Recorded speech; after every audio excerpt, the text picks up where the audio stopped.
Thank you, everybody, for joining us back here at SurgePays channel. We're, of course, sitting here once again with Chairman and Chief Executive Officer of SurgePays, Mr. Brian Cox. And Brian, previously, you and I had a good chat about your origins and a little bit about SurgePays.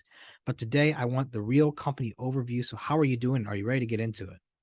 Yeah, I'd love to talk about the company more than myself anyways, Michael. So let's dive in. Perfect. So yeah, first and foremost, imagine I'm just meeting you for the first time. I'm real curious about what you do. Give me the elevator pitch in your guys' business model. Sure.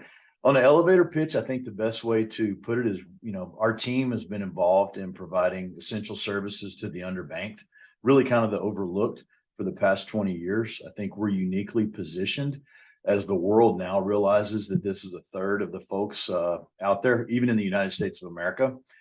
And when it comes to things like access to quality internet, which is going to be the portal for healthcare, education, and employment, we're well positioned to do that now by providing the service directly to customers through their cell phone as an MVNO, and then also through our fintech platform that's servicing the payments and other quasi banking at the convenience store, bodega, corner store right in their neighborhoods. Interesting. So I guess from there, now breaking things into kind of the brass tacks, so to speak, tell me about the paths to and the streams of revenue. Yeah, the streams of revenue match those two channels. And I'll give you I'm really a dashboard high level guy. I don't get down too much in the granular minutia. Again, I've got a fantastic team that fortunately allows me to do my job and kind of live 12 to 18 months down the road. But the way to look at it is we've got our MVNO, our wireless brand, which we use to provide government subsidized internet through wireless. And then also into that, obviously, we have the MVNO contracts where we can ride the T-Mobile and AT&T network to provide traditional prepaid. For example, folks that don't have credit or can't go down to the Verizon store and just get an iPhone and have something auto bill their checking account because they don't have a checking account. All of those folks, there's about 100 million of them out there that are using TracFone, Boost, Metro PCS. We actually own a company that can provide that exact service. $35 unlimited talk, text, and data. We provide that through the convenience store, and then the customer can go back there and make their payments. So, that's the MVNO, the mobile broadband, and that's the channel of the company where we've got now 200,000 subscribers, which is providing that service to 200,000 households. And then let's call it the sister subsidiary is the actual fintech platform that the clerk at that convenience store uses to take payments and do activations, not only for our wireless services, but every other wireless company out there. And then also provide other, like I said, quasi banking for the underbanked, gift cards, certain payments, and other, especially as digital banking evolves, which I think is going to be really exciting over the next 2 years. And you move away from that traditional brick and mortar bank and more into just your smartphone and your bankability and your ability to do transactions and exchange tender currency, whether digital or not, in exchange for goods and services. So it's going to be done a lot more digitally through your phone. We're poised to do that. We've been building the railroad for that, so to speak, for years now. And we've got about 8,000 stores that we're already connected with that are on our network and looking to grow that really aggressively in 23. Yeah, fair enough. It sounds like you not only have a well-established service that you're actively providing for hundreds of thousands of people at this point, but you're well poised for future growth as well. And I guess in that same vein, so talk to me about like in terms of revenue, what you're kind of working monthly right now. Yeah, that's a good question. We're scaling significantly, and it's very, very, very strategic. And I think it's important to note, kind of as a differentiator, I run the company as if it was still private. My goal is to make money.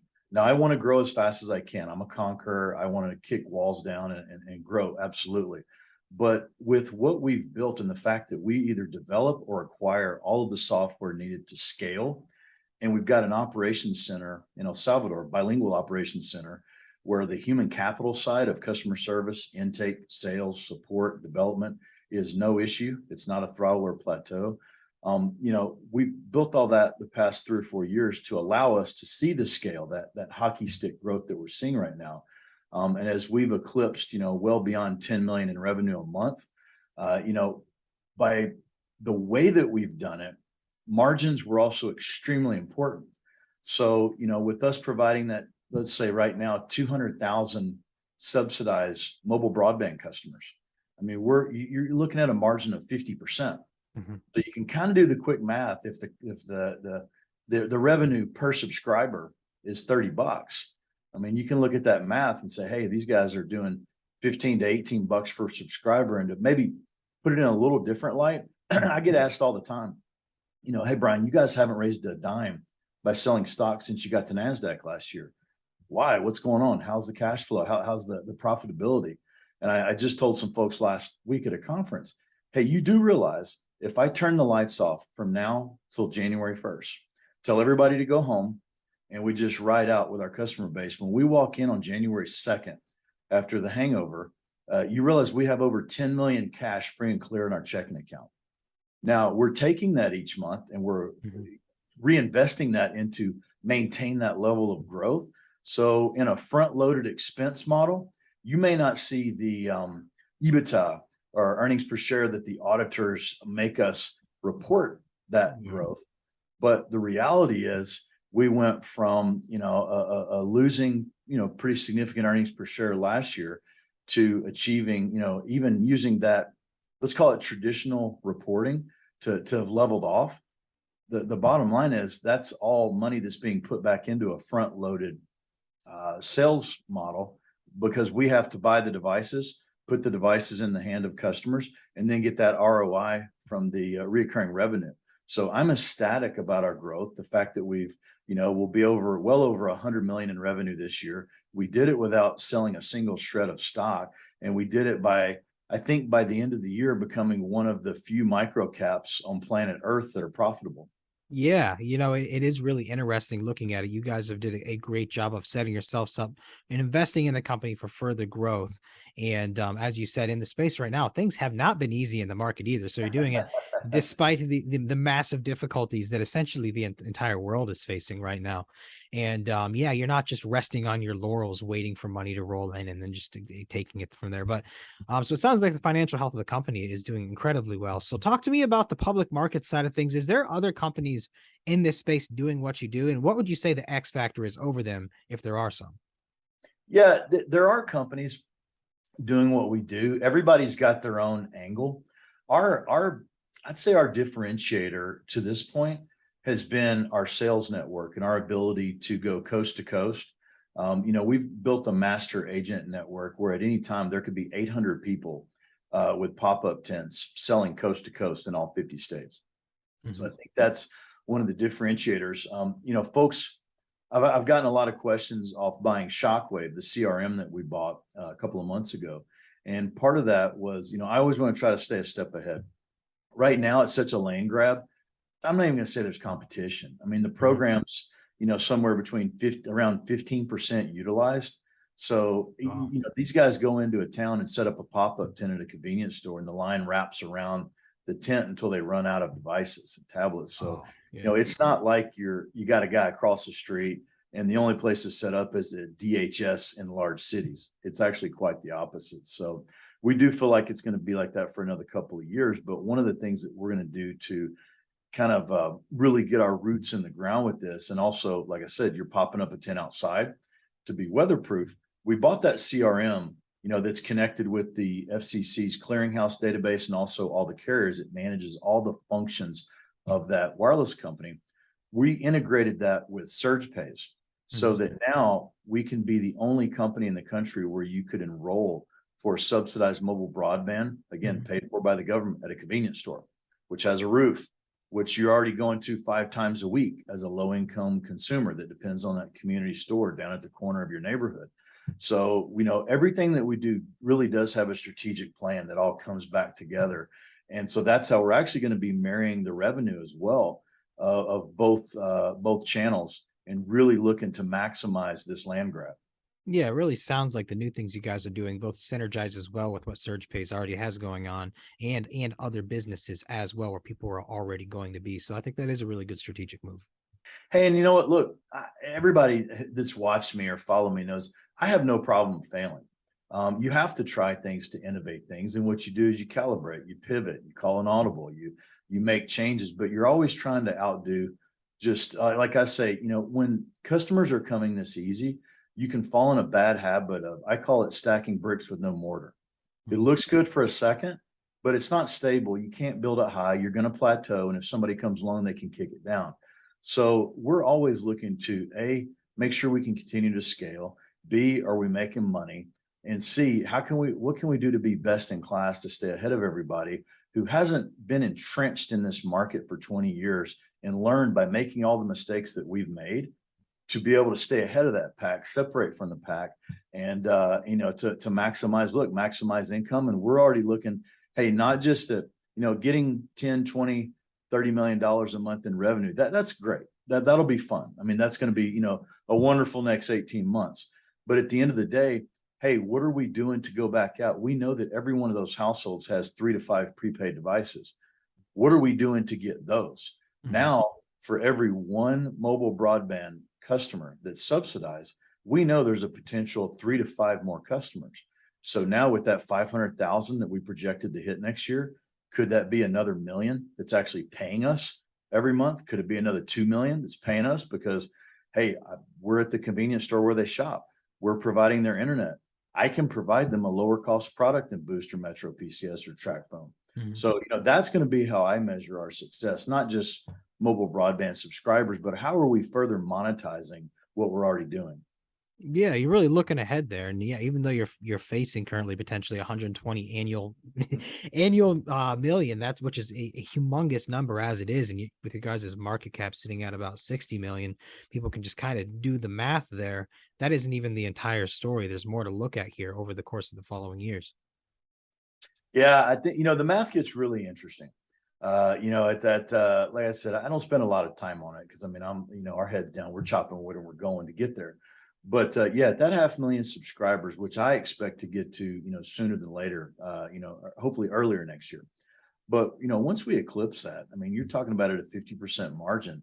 Just do the quick math per month. I mean, that number grows really fast. And then from that 500,000 to 1 million, because you're making that amount of cash, pouring that back in because it is a land grab. The cost of that consumer doesn't go up. It's not like this is a 3-year, 5-year seasoned program where I'm having to fight that guy to take his competitor. It's basically just who gets to that small town first, and it's so wide open. So yeah, I don't see any reason why we couldn't, become one of those companies that has 1 million, 2 million just on the subsidized mobile broadband subscribers. But then again, like I said, use the tools, use the fact we own a software that manages the CRM, use the fact that we own a software that's at the convenience store and we could put up posters and create that branding, and use the fact that now I can text message a customer and entice them for family plans, where instead of that $30 a month, now I can look to get upwards of $100 to $150 a month per traditional subscriber. So yeah, that's where the math gets, a little bit fun and out of control. And then you could play with, the other component of what we talk about is, I am the largest shareholder of the company. So I'm fighting like a dog to protect the dilution of the company. So you do that quick math and then say, hey, no matter what, this thing's going to be under 20 million shares by the time we get to 500,000 subscribers. You can do a real quick back of the napkin math on the earnings per share, knowing too that, look, the only thing that goes up is that cost per goods sold, and that's already factored in. My G&A, I don't have to go hire a bunch of expensive employees. It's already built. I don't have to even build out cubicles. We already got that ready. If I had 1 million subscribers today, there's not a single more employee I would have here in Chicago, Memphis, or down in El Salvador. It's just a few more customer support people. That's it. So yeah, everything we do, I think, and people that started following us realize it's strategic, planned, and we're willing to try new things to really, I don't want to say think outside the box, think ahead of the box. Yeah. You painted a really good picture in this interview so far, Brian. You've covered a lot in terms of where you guys were, where you are, and where you're going. Is there anything else you feel like people need to know before we go today? I think that if people know that there is just a strategic plan to what we do, and that we do have a really good management team that is thinking 6, 9, 12 months down the road of where we want to be and how to get there.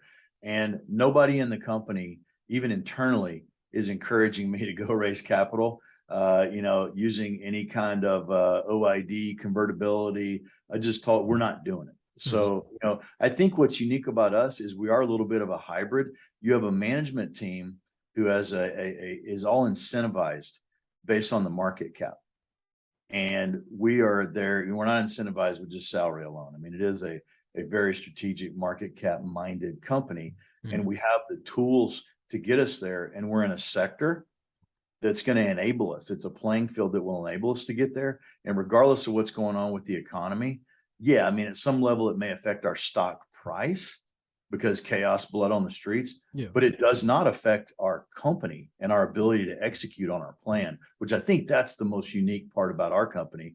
Nobody's truly, gas price proof, inflation proof, all the other indicators of the economy proof, but kind of we are, because we're underneath that watermark, because our, that bottom third is still going to be that bottom third, whether, the Dow is breaking records up or down. It's still going to be what it is.